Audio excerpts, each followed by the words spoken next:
제사장. 스코틀랜드인 케네스는 자신이 얼마나 오랫동안 깊은 휴식 속에 잠겨 있었는지 알 수 없었다. 가슴을 짓누르는 듯한 답답함에 깨어났는데 처음에는 강력한 적과 사투를 벌이는 꿈이라고 생각했으나 곧 정신이 완전히 맑아졌다. 누가 곁에 있는지 물으려 눈을 뜬 그는 침대 맡에 서서 한 손에는 은재 램프를 들고 다른 손으로는 자신의 가슴을 누르고 있는 앞서 묘사한 바와 같이 야생적이고 사나운 모습의 은둔자를 발견했다. 조용히 하라. 바닥에 엎드려 있던 기사가 놀라 쳐다보자 은둔자가 말했다. 저쪽에 있는 이교도가 듣지 말아야 할 이야기를 그대에게 해야겠다. 그는 이들 사이에서 지금껏 사용해오던 링구아, 프랑카나 동양과 유럽 방언의 혼합어가 아닌 프랑스어로 말했다. 일어나서 망토를 걸쳐라. 말은 하지 말고 발소리를 죽여 나를 따르라. 케네스 경은 일어나 칼을 챙기려 했다. 그럴 필요 없다. 은둔자가 속삭였다. 우리가 가는 곳에서는 영적인 무기가 중요하며 육신적인 무기는 갈대나 썩은 조롱박에 불과하다. 기사는 전과 같이 칼을 침대 맡에 두고 이 위험한 땅에서 한시도 떨어뜨리지 않던 단것만을 소지한 채 신비로운 주인을 따를 준비를 했다.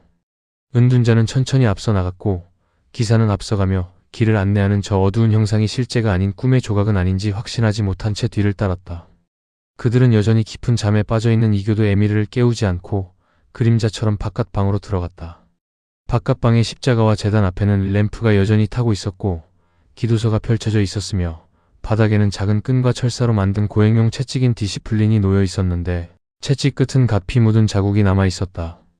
은둔자의 가혹한 고행을 증명하는 것임이 분명했다.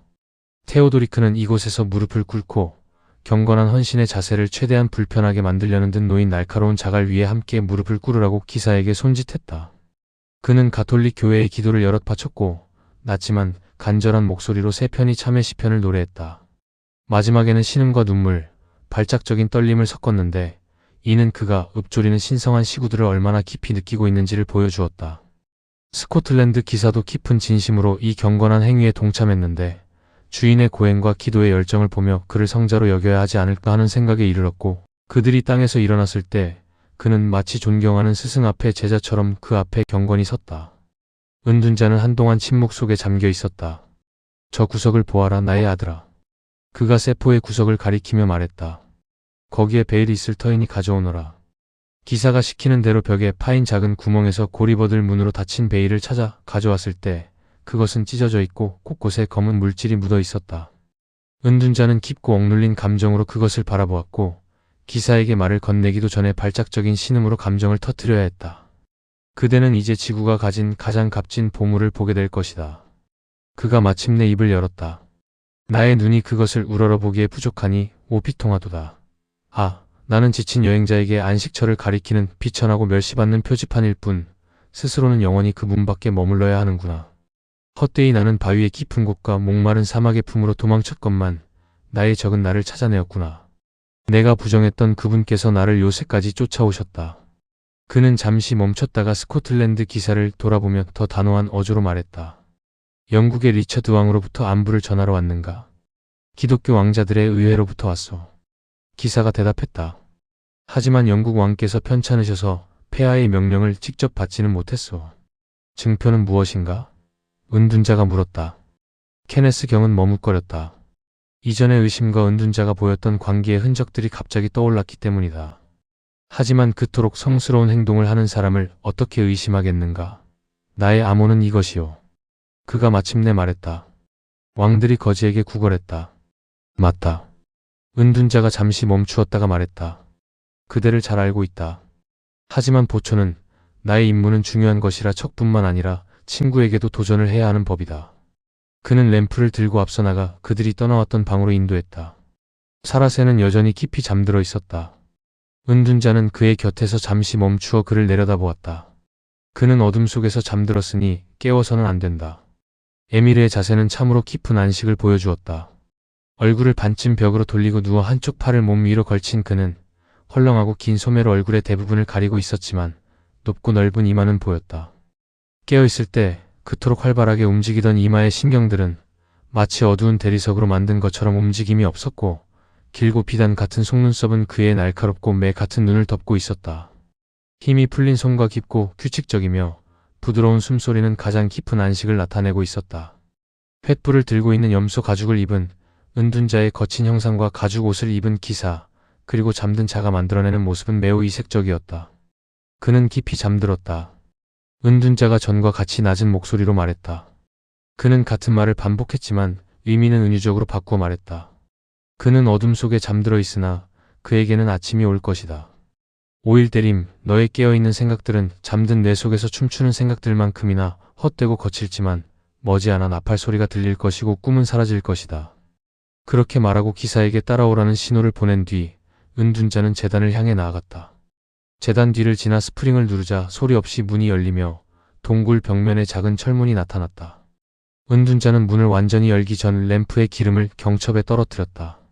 마침내 철문이 완전히 열리자 바위를 깎아 만든 작은 계단이 드러났다. 내가 든 이 베일을 가져라. 은둔자가 슬픈 어조로 말했다.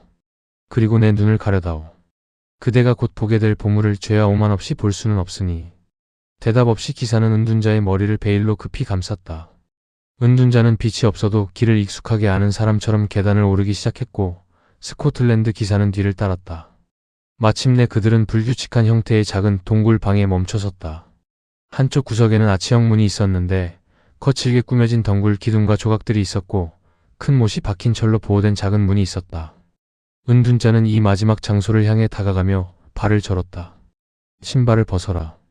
그가 말했다. 내가 서 있는 땅은 거룩하다. 속된 마음과 육신적인 생각을 버려라. 이곳에서 그런 것을 품는 것은 치명적인 불경이다. 기사는 명령대로 신발을 벗었다. 은둔자는 비밀 기도를 하는 듯 잠시 서 있다가 다시 움직이며 기사에게 문을 3번 두드리라고 명령했다. 기사가 그렇게 하자 문이 저절로 열렸다. 케네스는 아무도 보지 못했지만 순식간에 가장 순수한 빛의 흐름과 가장 풍부한 향기가 감각을 강타했다. 그는 이 3걸음 뒤로 물러났고 어둠에서 빛으로 갑자기 바뀐 현기증을 극복하는 데 1분 정도가 걸렸다.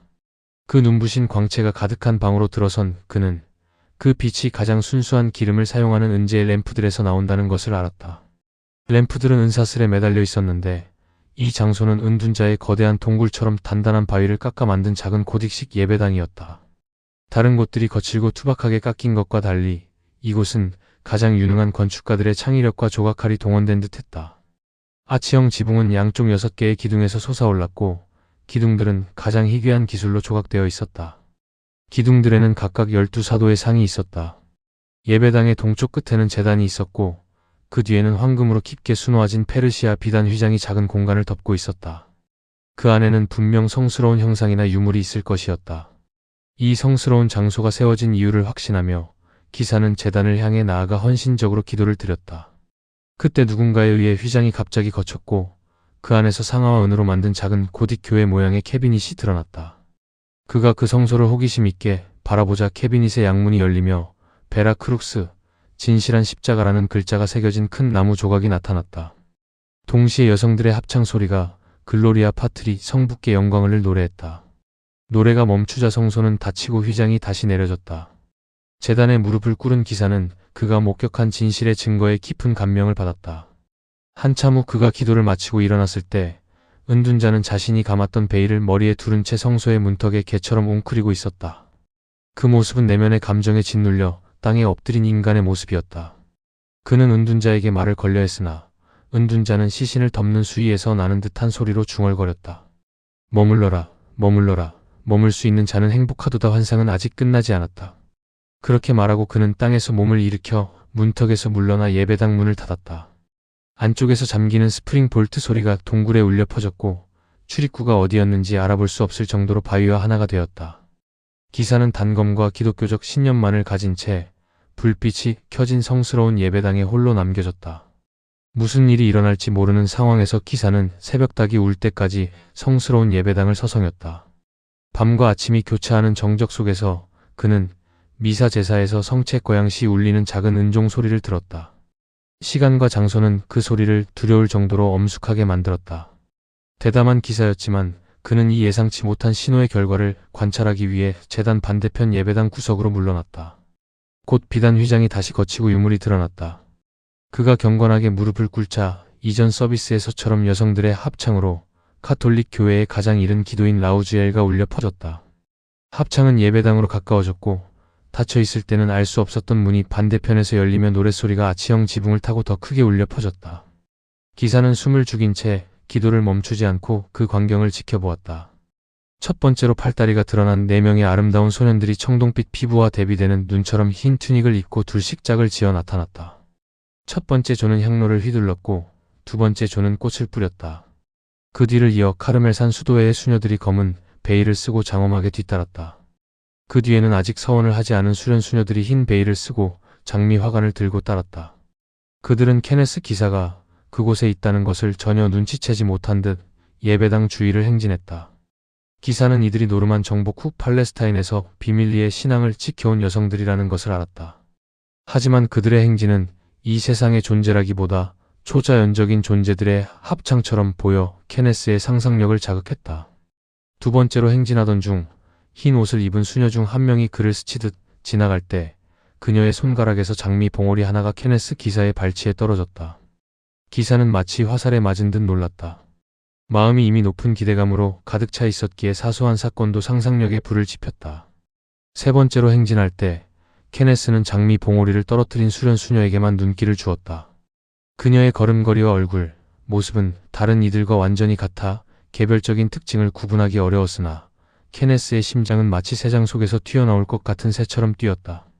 그녀가 바로 그가 세상 누구보다 사랑하는 연인임이 분명했다. 기사도 정신에서 사랑은 신성한 헌신과 연결되어 있었기에 그녀가 자신에게 두 번째 신호를 보냈다는 확신에 케네스는 기대감으로 가슴이 벅차올랐다.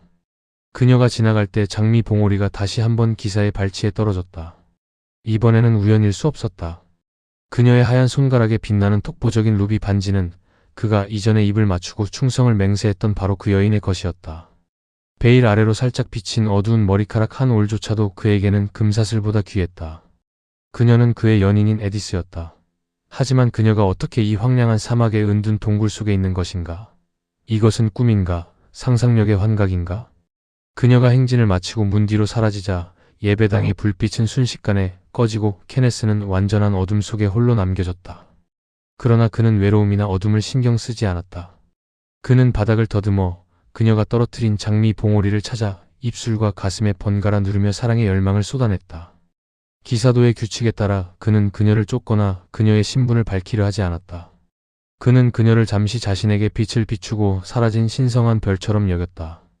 그녀의 명령을 수행하고 자신의 공적으로 그녀의 명성을 높이는 것이 그가 살아가는 유일한 목적이었다. 에디스는 영국의 왕위 근처에 있는 귀족이었고 케네스는 가난한 스코틀랜드 기사였다. 그러나 그들의 사랑은 계급을 초월해 기사도의 낭만 속에서 깊어지고 있었다. 그녀는 토너먼트에서 그의 용맹함을 보았고 사람들의 입을 통해 그의 명성을 들었다. 에디스는 자신의 감정을 깨달았을 때 때로는 왕실의 엄격한 규율과 관습이 자신의 사랑을 가로막는 마법의 원 같다고 느꼈다. 그녀는 자신의 연인이 너무 소심하다고 생각하기도 했다. 그녀는 때때로 자신의 연인에게 신발끈을 고쳐매는 아주 작은 호의라도 허락할 기회를 주고 싶어 했다. 하지만 고결한 귀족으로서 그녀는 먼저 나설 수 없었다. 그럼에도 그녀의 밝은 눈빛과 장미 봉오리를 떨어뜨리는 사소한 행동들은 그가 그녀의 사랑을 확신할 수 있게 했다. 이 길고 지루할지도 모르는 서사는 그녀가 성스러운 예배당에 예상치 못하게 등장했을 때 왜 그토록 케네스의 가슴을 강렬하게 뒤흔들었는지 설명해준다.